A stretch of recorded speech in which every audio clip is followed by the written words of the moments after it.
जय हिंद साथियों, स्वागत है आपका self study classes Vishwamit Jain YouTube channel में। दोस्तों, हिंदी साहित्य की आज हम बहुत बढ़िया और फनी ट्रिक लेकर के आए। ठीक है, अभी तक हमने बहुत सारी वीडियो में हिंदी साहित्य अकादमी से पुरस्कृत जितनी भी रचनाएं थी उनको पढ़ा है ना। अब हमें पढ़ना है दोस्तों व्यास सम्मान। व्यास सम्मान जिन रचनाओं को मिला है वो रचनाएं भी आपके लिए बहुत ही महत्वपूर्ण होता है। ठीक है, तो जितनी रचनाएं हैं व्यास सम्मान से सम्मानित है ना, जिनको व्यास सम्मान मिला है वो हम आपको याद करवा रहे हैं। सभी लोग वीडियो को लाइक करेंगे और शेयर अवश्य करेंगे। ठीक है, इससे पहले मैंने बहुत सारी चीज़ें आपको याद करवाई हैं है ना, वो वीडियो जरूर देखें। ये 21वां पार्ट है हिंदी साहित्य में ट्रिकी वीडियो का। ठीक है, और जो भी साथी सब्सक्राइब नहीं कर पाए या बेल आइकन को नहीं दबाया है वो दबा दें। और व्हाट्सएप ग्रुप से आपको जुड़ना है 9098609291। ये व्हाट्सएप नंबर आपको दिया है, इस व्हाट्सएप ग्रुप से आपको जुड़ जाना है। ठीक है, तो स्टार्ट करते हैं दोस्तों। आपको सबसे पहले तो क्या होगा, प्रश्न का जो टेस्ट है वो टेस्ट करवाएंगे और उसके बाद ट्रिक आपको बताएंगे। दोस्तों, व्यास सम्मान मिला भारत के भाषा परिवार और हिंदी के रचनाकार। तो जल्दी से हमें बताना है कि ये जो भारत के भाषा परिवार और हिंदी के रचनाकार, इसके जो रचनाकार है मतलब वो कौन है, ये चीज़ हमें बतानी है। और इस रचना को सबसे पहले व्यास सम्मान मिला था और ये रचना किसकी है दोस्तों, है ना। व्यास सम्मान वाले इन्होंने सोचा होगा कि सबसे पहले जो दिया जाए वो भारत के भाषा परिवार के लिए दिया जाए, है ना। और इसके रचनाकार है डॉक्टर रामविलास शर्मा। और एक नंबर यहाँ पर आपका बिल्कुल सही होगा। और 1991 में, जी हाँ दोस्तों, 1991 में इस रचना के लिए क्या मिला, व्यास सम्मान मिला। अब ये चीज़ आपको याद रखनी है कि भारत के भाषा परिवार और हिंदी, इसके लिए व्यास सम्मान कब मिला, 1991 में मिला। और ये रचना किसकी है, तो ये डॉक्टर रामविलास शर्मा की है। ये चीज़ भी याद रखनी है। ठीक है, अब कैसे याद रखोगे इसको, ऐसे याद रखना है कि सबसे पहले सोचा होगा कि हिंदी भाषा, भारत के भाषा जो परिवार हैं उनको दे दिया जाए। बाकी तो फिर इन भाषाओं में रचित रचनाओं को देना ही है। तो भारत के भाषा परिवार और हिंदी एक रचना है रामविलास शर्मा की, उसको दे दिया गया। ठीक है, अगला देख लो दोस्तों, नीला चांद। नीला चांद मैंने आपको कई बार बताया है, आपने शंकर जी की मूर्ति देखी होगी, शंकर जी की फोटो देखी होगी, देखी है। और यहाँ पर शंकर जी की यहाँ पर क्या है, नीला चांद रहता है। चांद रहता है ना यहाँ पर, चांद, तो हम बोलेंगे कि वो क्या है, नीला चांद, है ना। और नीला चांद किसके मस्तिष्क पर है, शंकर जी के, है ना, शिव जी के। तो ये नीला चांद रचना किसकी होगी, शिव प्रसाद सिंह की, है ना, शिव प्रसाद सिंह की रचना होगी दोस्तों। और आपको पता है कि इसके लिए साहित्य अकादमी पुरस्कार भी मिला 1990 में। 1990 में साहित्य अकादमी पुरस्कार मिला। और 1992 में इसे व्यास सम्मान भी मिल गया। 90 में नीला चांद के लिए साहित्य अकादमी पुरस्कार और 92 में व्यास सम्मान मिला। आपने याद कैसे किया, याद कैसे किया कि जो नीला चांद है, नीला चांद यानी कि चांद शिव जी के मस्तिष्क पर है, ये रचना हो जाएगी शिव प्रसाद सिंह की। ठीक है, और इसे 90 में साहित्य अकादमी और 92 में व्यास सम्मान भी मिला। ठीक है, और आपको पता है दोस्तों, शिव का बाण तोड़ा था किसने, राम जी ने। तो 92 में व्यास सम्मान इन्हें मिल जाएगा, व्यास सम्मान। ठीक है, तो ये दोनों रचनाएं आपको याद रखनी है, दोनों पुरस्कार इस रचना के लिए आपको याद रखनी है। ठीक है, अगला है मैं वक्त के हूँ सामने। मैं वक्त के हूँ सामने की रचनाकार कौन है, मैंने आपको कई बार बताया है कि अगर आप वक्त के सामने आ जाओ कभी तो गिर जाना। मैं वक्त के हूँ सामने, बोले वक्त के क्यों सामने हो, गिर जा, है ना, वक्त के क्यों सामने हो, गिर जा। तो मैं वक्त के हूँ सामने रचना किसकी है, गिरजा कुमार माथुर की। ठीक है, सी नंबर। और इसे साहित्य अकादमी पुरस्कार मिला 1991 में दोस्तों, और व्यास सम्मान मिल गया 1993 में। देखो बहुत सारी, ये तो बहुत ही महत्वपूर्ण रचनाएं हो जाती हैं जिन्हें 2-2 सम्मान मिल गए, है ना, मतलब बहुत ही इंपॉर्टेंट रचनाएं हैं जिन्हें साहित्य अकादमी भी मिल गया 1991 में और 92 में, 93 में इसको क्या मिल गया, व्यास सम्मान भी मिल गया। तो मैं वक्त के हूँ सामने, गिरजा कुमार माथुर, 91 में साहित्य अकादमी, 93 में व्यास सम्मान। ठीक है, ऐसे याद रखेंगे। अगला है सपना अभी भी के रचनाकार कौन है दोस्तों, सपना अभी भी है कि मैं धर्म की शरण में जाऊं। काय की शरण में जाना है, सभी का सपना रहता है, क्या रहता है कि मैं धर्म की शरण में जाऊं। आपका भी सपना होगा, है ना, कि नहीं है, सभी का सपना है कि धर्म की शरण में जाऊं, और मैं धर्मवीर बनूं। क्या बनूं? धर्मवीर बनूं। ठीक है, और सभी का सपना है कि मैं धर्मवीर बनूं, यानी जो डी नंबर है वो बिल्कुल सही हो जाएगा। ठीक है, डी नंबर। अब कभी नहीं भूलेंगे आप। मैं बोलूँगा सपना अभी भी है, बोले सर हाँ सपना अभी भी है धर्मवीर बनने का। क्या? धर्मवीर बनने का। तो धर्मवीर भारती, और इसके लिए 1994 में दोस्तों, 1994 में क्या मिल गया? 1994 में इसे मिल गया दोस्तों, क्या मिल गया? व्यास सम्मान मिल गया। कैसे? सपना अभी भी है। तो याद रख लेना, है ना, सभी लोग याद रखें। चोर का भी सपना हो जाता है, चोर से 94, चोर से 94, है ना। कहीं पहले तो आप चोर थे, सपना अभी भी है आपका धर्म करने का, धर्मवीर बनने का। तो 94 चोर से 94 में इसे व्यास सम्मान मिला, और सपना अभी भी है धर्मवीर भारती। ठीक है, आत्मजयी के रचनाकार कौन है दोस्तों? हमने एक रचना पढ़ी थी, कोई दूसरा नहीं, कोई दूसरा नहीं कुंवर चाहिए, कोई दूसरा नहीं कुंवर चाहिए। अब इसको कर लो कि कोई दूसरा नहीं आत्मजयी कुंवर चाहिए। कैसा चाहिए? आत्मजयी कुंवर चाहिए, कोई दूसरा नहीं चाहिए, यानी कि कुंवर नारायण। ठीक है, आ नंबर आपका बिल्कुल सही होगा। आत्मजयी कुंवर चाहिए तो कुंवर नारायण, कोई दूसरा नहीं, यानी कि 1995 में इसे साहित्य अकादमी पुरस्कार मिला। कोई दूसरा नहीं, ये रचना भी किसकी है? कुंवर नारायण की है। और आत्मजयी ये रचना भी किसकी है? कुंवर नारायण की है। और 1995 में इसे ये व्यास सम्मान मिला दोस्तों, है ना। दो रचनाएं इनकी है, बहुत ही बढ़िया रचना है। कोई दूसरा नहीं कुंवर चाहिए, 1995, 95 साल का कुंवर चाहिए। ठीक है, याद रखेंगे। और 95 में ही दोस्तों इनकी आत्मजयी को मिला व्यास सम्मान, और 95 में ही कोई दूसरा नहीं इस रचना के लिए साहित्य अकादमी पुरस्कार मिला। ठीक है, तो ये चीज भी आपको याद रखनी है, सभी लोग याद रखेंगे, है ना, सभी लोगों को याद रखना है। और अगला देख लेते हैं यहाँ पर, हिंदी साहित्य और संवेदना का विकास की रचनाकार कौन है? हिंदी साहित्य और संवेदना, 4 विकल्प हैं दोस्तों। एक चीज बताना कि मैं जिसके बारे में जानता हूं उसके प्रति संवेदना प्रकट करता हूं, है ना। मैं जिसका स्वरूप जानता हूं उसके बारे में संवेदना प्रकट करता हूं। मैं जिसका स्वरूप ही नहीं जानता तो क्या संवेदना प्रकट करना? तो स्वरूप जानता हूं, है ना, उसके बारे में क्या करते हैं? संवेदना प्रकट करते हैं। तो डॉक्टर रामस्वरूप चतुर्वेदी की रचना हो जाएगी। बोले सर मैं संवेदना प्रकट न करने गया था क्योंकि मुझे उसका स्वरूप पता था कि वो बहुत अच्छा है। हिंदी साहित्य और संवेदना का विकास ये रामस्वरूप चतुर्वेदी का है। ठीक है, हम हिंदी साहित्य का विकास जानते हैं, हिंदी साहित्य के बारे में जानते हैं, हिंदी साहित्य के बारे में संवेदना प्रकट करेंगे क्योंकि हमें इसका स्वरूप पता है, स्वरूप। ठीक है, और इस रचना के लिए दोस्तों 1996 में व्यास सम्मान मिल गया। किसे?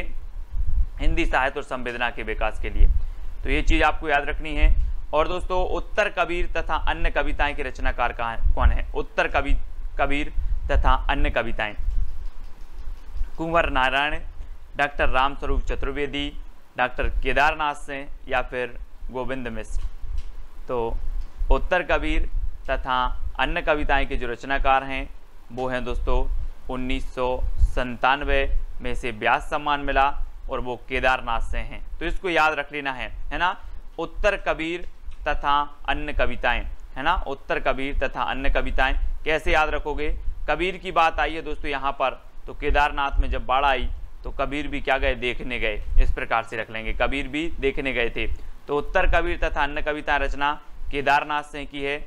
1997 में क्या मिल गया? इसे व्यास सम्मान मिल गया, व्यास। ठीक है, अगला देखते हैं दोस्तों, 5 आंगनों वाला घर।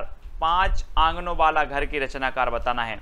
आपको पता होगा दोस्तों कि आपने पढ़ी होगी, सूरदास ने लिखी है कि घुटरू बन खेलत, कृष्ण जी के बारे में लिखा है ना। घुटरू बन खेलत, आंगन में घुटरू बन खेलत, इस प्रकार से एक पंक्ति उन्होंने लिखी है। तो आंगन में कौन खेलते थे? आंगन में खेलते थे दोस्तों कृष्ण जी, उनका नाम ही गोविंद है ना। तो 5 आंगनों वाले घर में खेलते थे कौन? गोविंद। तो गोविंद मिश्र, गोविंद मिश्र। इसके रचनाकार कौन होंगे? गोविंद मिश्र। मैं कभी भी आपसे पूछूंगा 5 आंगनों वाला घर, बोले सर 5 आंगनों वाले घर में तो गोविंद खेलते थे, है ना, गोविंद खेलते थे, यानी गोविंद मिश्र। और इसे 1998 में दोस्तों क्या मिल गया? व्यास सम्मान मिल गया, 98। ठीक है, 98 में क्या मिल गया, व्यास सम्मान। विश्रामपुर का संत, जी हाँ दोस्तों, अब एक चीज बताना कि जब माँ का लाल थक जाता है, जब माँ का लाल थक जाता है तो माँ बोलती है विश्राम कर ले। क्या बोलती है, विश्राम कर ले। तो विश्रामपुर का संत कौन होगा, कोई लाल ही होगा दोस्तों, लाल होगा, यानी कि श्रीलाल शुक्ल की रचना है विश्रामपुर का संत। कई बार पूछी गई है। राग दरबारी भी आपको रचना पता होगी दोस्तों, श्रीलाल शुक्ल जी की, है ना। और श्रीलाल शुक्ल की एक रचना है, कई बार पूछी गई, विश्रामपुर का संत, है ना। माँ किससे बोलेगी, लाल से बोलेगी कि विश्राम कर ले, तो लाल से श्रीलाल शुक्ल, ऐसे याद रखेंगे।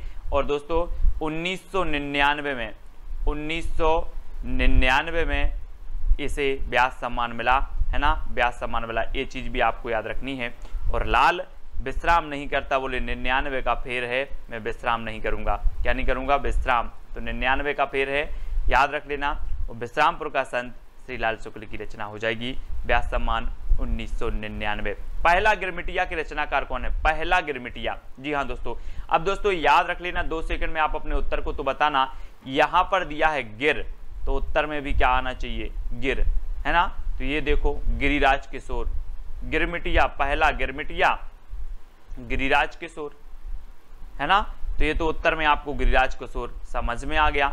और 2000 में जो है क्या है, ये रचना को व्यास सम्मान मिला था, पहला गिरमिटिया, है ना। बोले पहला गिरमिटिया मैंने 2000 रुपये में खरीद लिया, क्योंकि वो क्या हो गया था, गिर गया था, तो गिरिराज किशोर, है ना। पहला गिरमिटिया गिर गया था, जो मैंने 2000 रुपये में खरीदा था, इस प्रकार से। तो गिरिराज किशोर इसके रचनाकार होंगे, 2000 में से व्यास सम्मान मिल जाएगा, ठीक है।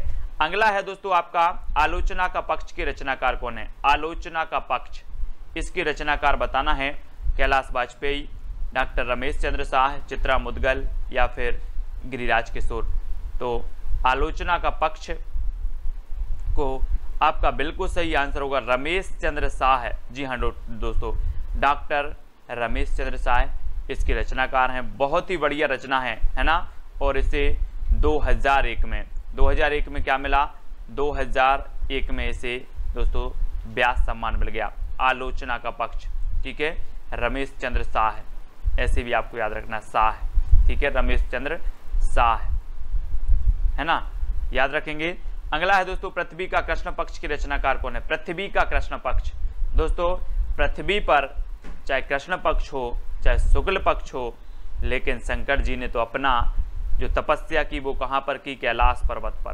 कैलाश पर्वत पर बोले कि पृथ्वी पर चाहे शुक्ल पक्ष हो चाहे कृष्ण पक्ष हो, मैं तो अब कैलाश पर्वत पर तपस्या कर रहा हूँ, ठीक है। तो पृथ्वी के कैलाश पर्वत पर तपस्या की श्री कृष्ण ने, और चाहे कृष्ण पक्ष हो या शुक्ल पक्ष, कैलाश पर्वत पर ही की, तो कैलाश वाजपेयी। पृथ्वी का कृष्ण पक्ष कैलाश पर्वत पर, यानी कि कैलाश वाजपेयी, है ना। याद रखेंगे इस प्रकार से कि पृथ्वी का कृष्ण पक्ष कैलाश पर्वत पर, है ना, तो कैलाश वाजपेयी रचनाकार हो जाएंगे। और 2002 में से क्या मिल गया, इसे मिल गया व्यास सम्मान 2002 में, ठीक है, याद रखना, है ना। अब आप बोलोगे सर एक कैलाश पर्वत शंकर जी गए थे, एक आध और होता, 2 होते 2 तो मैं भी चला जाता, है ना। तो 2 होते तो 2002 कैलाश वाजपेयी की रचना पृथ्वी का कृष्ण पक्ष को इसे व्यास सम्मान से सम्मानित किया गया। अब दोस्तों अगला बताना है आपको आबा के रचनाकार कौन है, आबा। कैलाश वाजपेयी, डॉक्टर रमेश चंद्र शाह, चित्रा मुदगल या फिर गिरिराज किशोर। 2 दिए जाते हैं सेकंड, 2 सेकंड आपको दिए जाते हैं दोस्तों। आबा से आपको नहीं लग रहा, आमा, आमा, आबा, आबा, और आबा का हमें क्या बनाना है, चित्र बनाना है। मैं आपसे बोलूं आमा का चित्र बना देना, आमा, ठीक है, आमा, आम या आमा या आबा, इस प्रकार से। तो इसका क्या बनाना है, हमें चित्र बनाना है, चित्र, ठीक है। तो चित्र बनाना है आबा का, तो चित्रा मुदगल, आबा की रचना, आबा जो रचना है वो किसकी है, चित्रा मुदगल की, क्योंकि आबा का हमें क्या बनाना है, चित्र बनाना है। और इसे 2003 में क्या मिला दोस्तों, व्यास सम्मान मिल गया। और चित्र आपको कितने बनाने हैं, 3 चित्र बनाना है आबा के, 3 चित्र बनाना है, तो चित्रा मुदगल, और 3 बनाना है तो 2003 में इसे व्यास सम्मान से सम्मानित किया गया। अगला देख लेते हैं दोस्तों, कठगुलाब के रचनाकार कौन है। 4 विकल्प हैं, 2 सेकंड में आप अपने उत्तर का चयन करेंगे और एक चीज बताएंगे दोस्तों कि जो गुलाब होता है, गुलाब वो कैसा होता है, कठोर होता है कि मृदुल होता है, जल्दी से बताएं, है ना। गुलाब की पहचान दोस्तों मृदुल से की जाती है, यानी कि बहुत मलिन, है ना, बहुत मृदुल है। तो गुलाब आया यहाँ पर, कठगुलाब, और ये रचना हो जाएगी किसकी, मृदुला गर्ग, है ना, मृदुला गर्ग, ठीक है। तो याद रख लेना। और 2004 में दोस्तों, 2004 में क्या मिला, इसे व्यास सम्मान मिला। और आप 1 नहीं, 2 नहीं, 3 नहीं, 4 लोगों को भी गुलाब दोगे तो उनका मन कैसा हो जाएगा, मृदुल हो जाएगा, मृदुल हो जाएगा, ठीक है। 4 को नहीं देना है, देना तो एक ही को है, ठीक है।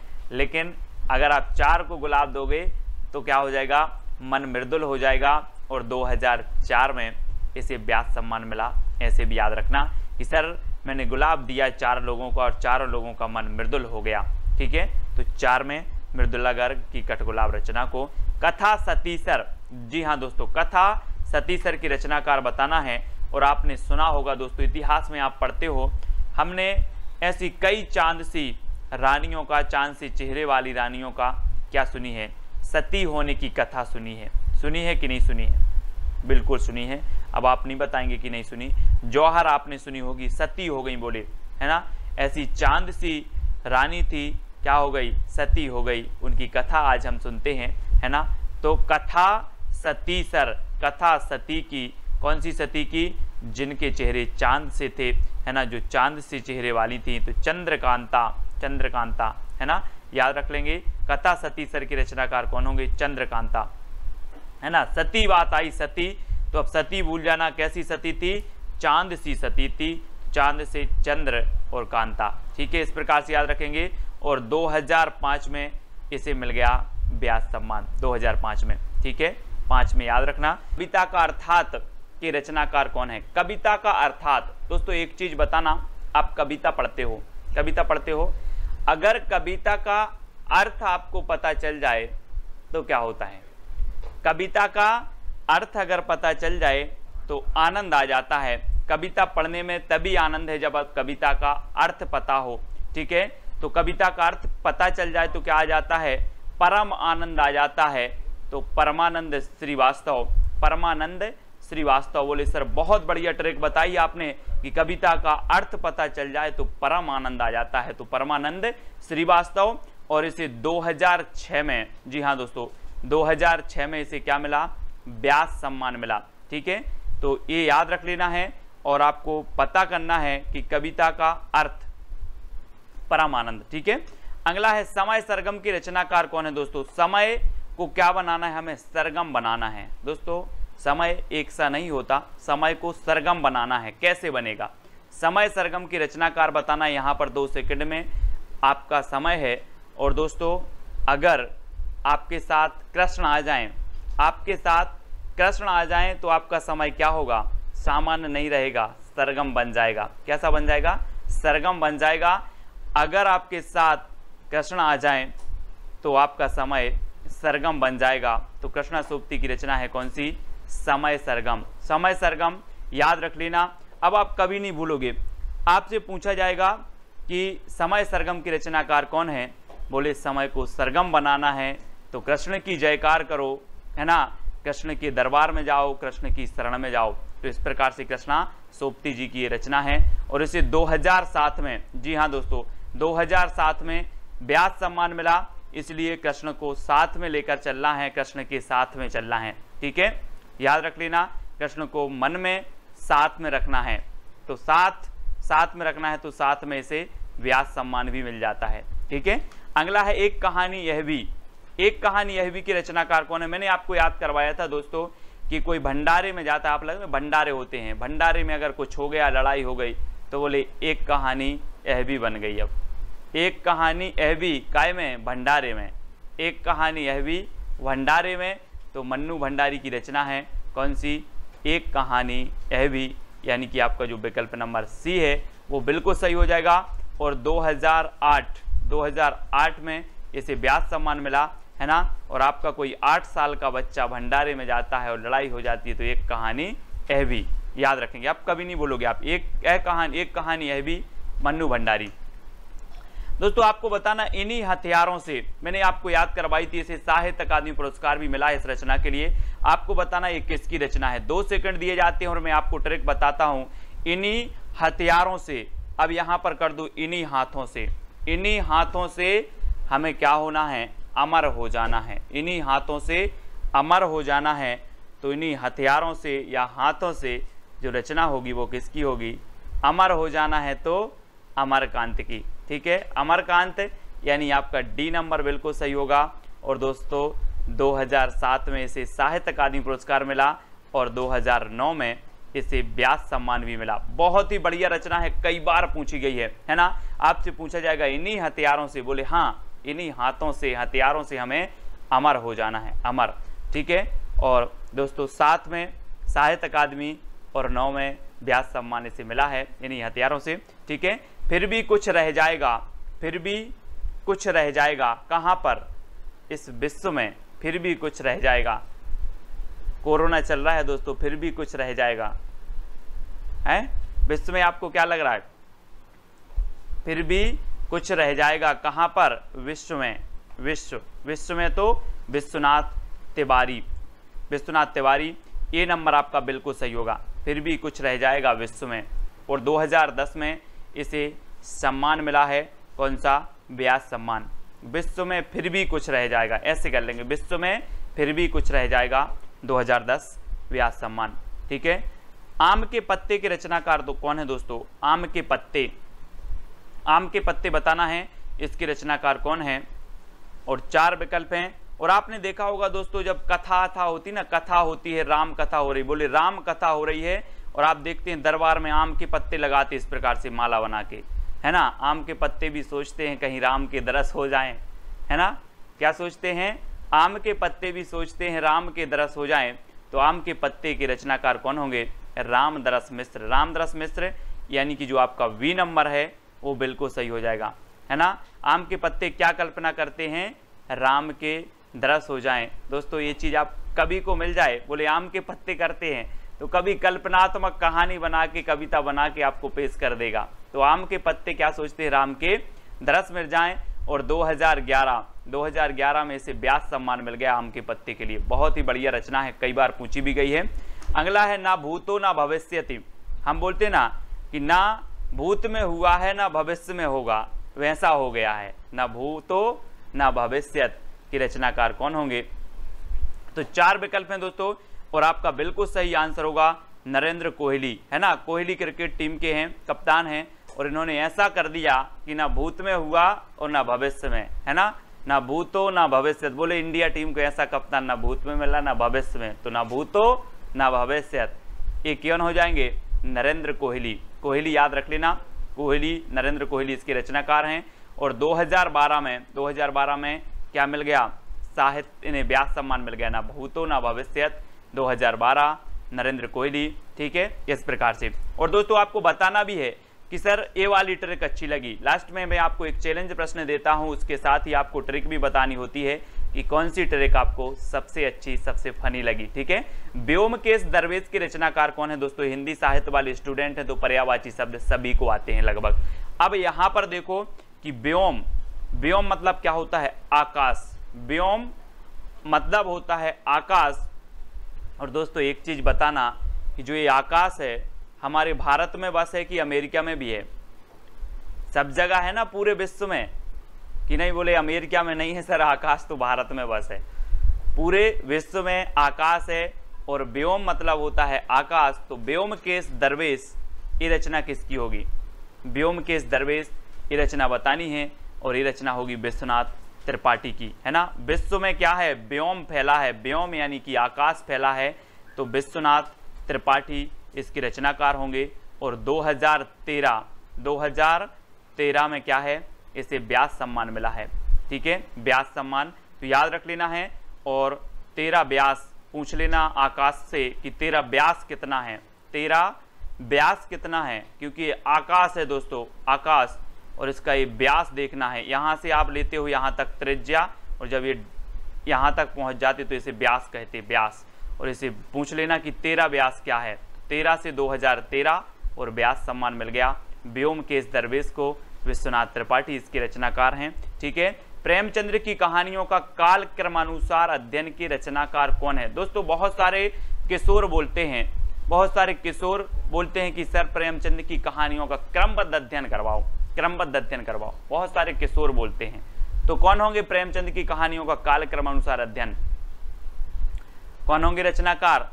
किशोर बोलते हैं तो कमल किशोर गोयनका, कमल किशोर गोयनका। ठीक है, अब कभी नहीं भूलना 2014 में इसे व्यास सम्मान दिया गया किसे? प्रेमचंद की कहानियों का काल क्रमानुसार अध्ययन के लिए, और ये रचना है कमल किशोर गोयनका। और बहुत सारे किशोर बोलते हैं कि क्रमबद्ध अध्ययन करवाओ सर प्रेमचंद की कहानियों का क्रमबद्ध अध्ययन, है ना, तो कमल किशोर।